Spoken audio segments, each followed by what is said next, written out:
Hello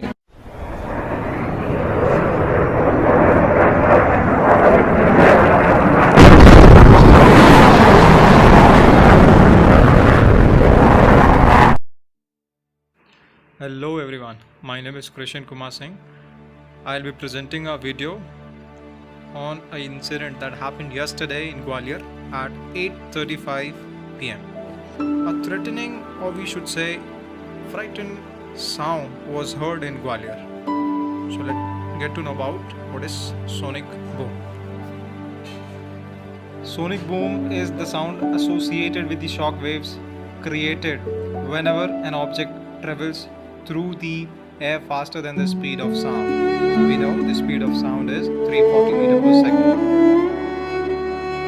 The sonic boom happened in Gwalior when a jet was flying more than speed of sound.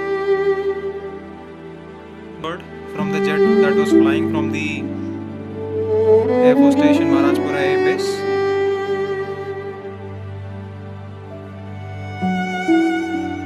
Now get ready to listen the sonic boom again. That will again frighten you.